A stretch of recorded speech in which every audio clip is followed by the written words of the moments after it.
তো আমি সবার আগে কমেন্টগুলো পড়ে নিচ্ছি। তো একজন আপু কমেন্ট পাঠাইছে শুধু কয়েকটা লাভ, অনেক অনেক ধন্যবাদ।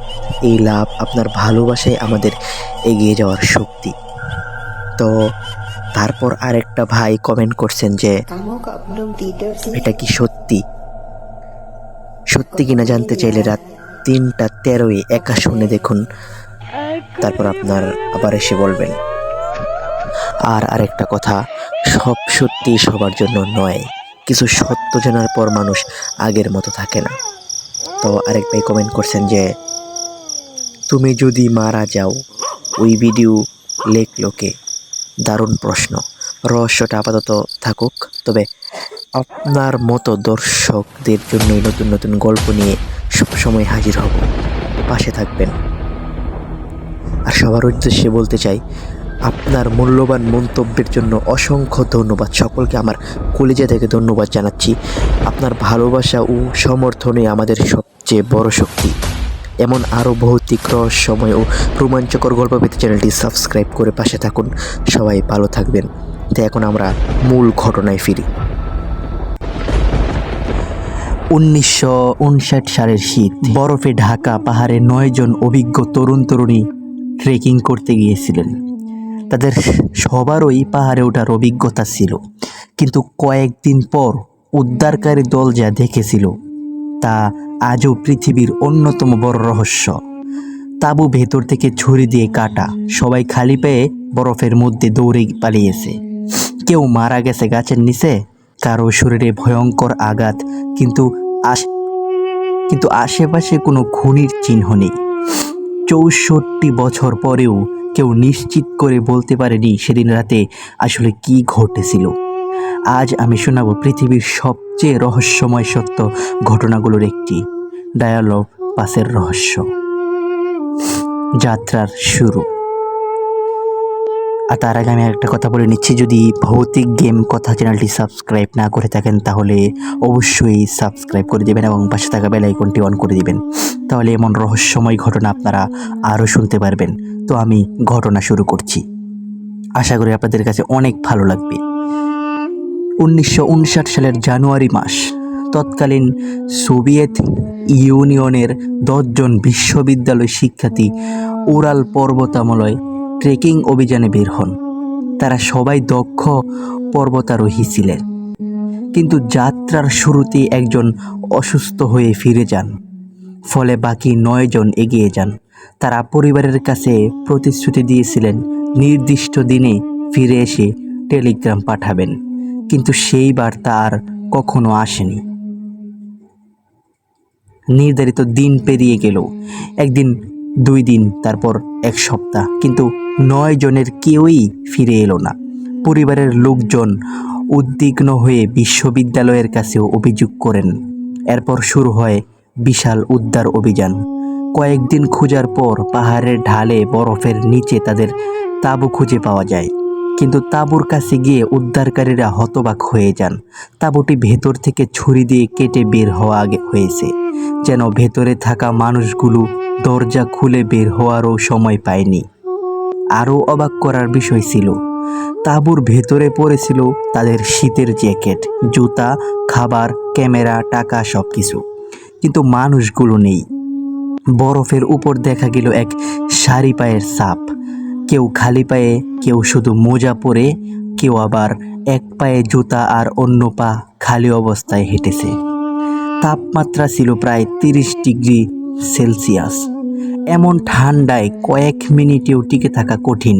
উদ্ধারকারী দল সেই পায়ের ছাপ অনুসরণ করে প্রায় 1.5 কিলোমিটার দূরে একটি বড় গাছের কাছে পৌঁছায়। সেখানে তারা প্রথম 2 জনের মরদেহ খুঁজে পায়। তাদের গায়ে প্রায় কোনো শীতের কাপড় ছিল না। গাছের নিচে আগুন জ্বালানোর চেষ্টা করা হয়েছিল। গাছের ডাল অনেক উঁচু পর্যন্ত ভাঙ্গা ছিল, যেন কেউ আতঙ্কে গাছে উঠে কিছু একটা দেখার চেষ্টা করেছিল। কিন্তু তারা কি দেখেছিল, আর কেন তারা মাঝরাতে তাঁবু কেটে বরফের মধ্যে প্রাণ বাঁচাতে দৌড়ে পালিয়েছিল, এই প্রশ্নের উত্তর তখনও কেউ জানত না। প্রথম 2 জনের মরদেহ উদ্ধারের পরও বাকি 7 জনের কোনো খোঁজ পাওয়া যাচ্ছিল না। উদ্ধার অভিযান চলতেই থাকে। কয়েকদিন পর তাঁবু আর গাছের মাঝামাঝি বরফের নিচে আরও 3 জনের মরদেহ পাওয়া যায়।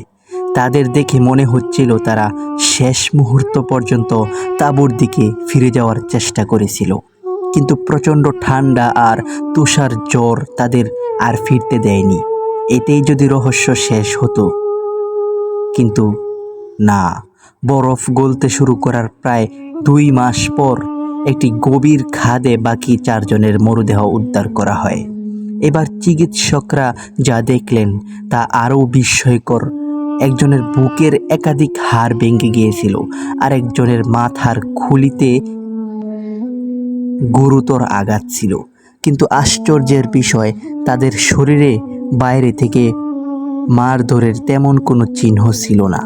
এমন আঘাত সাধারণত খুব শক্তিশালী কোনো চাপ বা দুর্ঘটনায় হতে পারে। আরও একটি বিষয় সবার নজর কেড়েছিল, এক নদীর জিহ্বা পাওয়া যায়নি, এক নারীর জিহ্বা পাওয়া যায়নি। পরে বিশেষজ্ঞরা বলেন, দীর্ঘ সময় বরফ, পানি এবং বন্যপ্রাণীর সংস্পর্শে থাকলে এমন ক্ষয় হওয়া সম্ভব। অর্থাৎ এটিকে অলৌকিক ঘটনার প্রমাণ হিসেবে ধরা যায় না।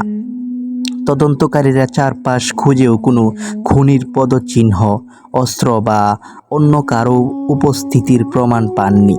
মনে হচ্ছিল ওই রাতে তারা এমন কিছুর মুখোমুখি হয়েছিল যার ভয়ে সবাই একসঙ্গে তাঁবু ছেড়ে পালিয়ে গিয়েছিল। কিন্তু সেটি কী ছিল, সেটার উত্তর আজও নিশ্চিতভাবে কেউ দিতে পারেনি। 9 জনের মৃত্যুর পর সোভিয়েত কর্তৃপক্ষ তদন্ত শুরু করে।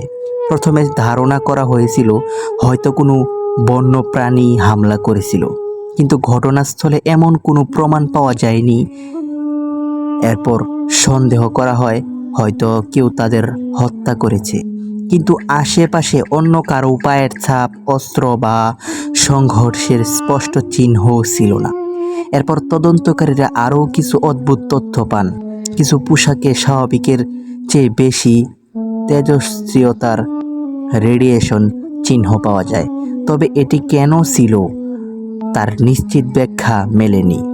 কেউ মনে করেন দলের কয়েকজন আগে এমন জায়গায় কাজ করতেন যেখানে তেজস্ক্রিয় পদার্থের সংস্পর্শে আসার সম্ভাবনা ছিল, তাই এটিকে রহস্যের নিশ্চিত প্রমাণ হিসেবে ধরা হয় না। বছরের পর বছর ধরে নানা তথ্য ছড়িয়ে পড়ে। তুষারধস হয়েছিল, প্রবল বাতাস ও ভয়ের কারণে তারা তাঁবু ছেড়ে পালিয়েছিল। সামরিক পরীক্ষার আওয়াজে আতঙ্কিত হয়েছিল, এমনকি কেউ কেউ এলিয়েন বা অতিপ্রাকৃত শক্তির কথাও বলেন। কিন্তু এগুলোর অনেকগুলোর পক্ষে নির্ভরযোগ্য প্রমাণ নেই।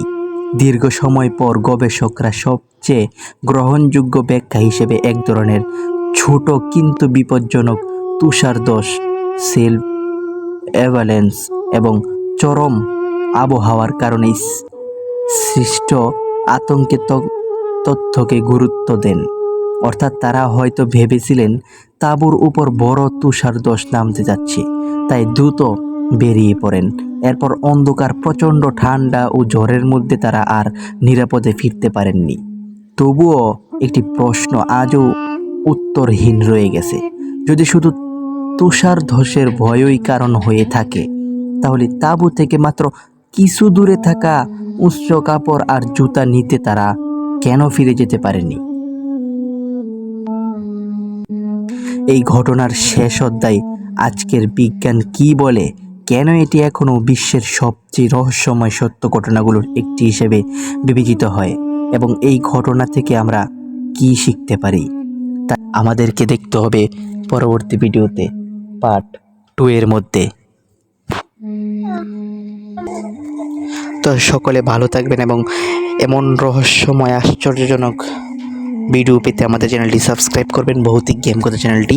তো সকলকে ধন্যবাদ জানাচ্ছি। আমাদেরকে দেখা হচ্ছে পরবর্তী ভিডিওতে। তো আজকে রাতে লাইভে সবাই জয়েন হওয়ার চেষ্টা করবেন ইনশাল্লাহ।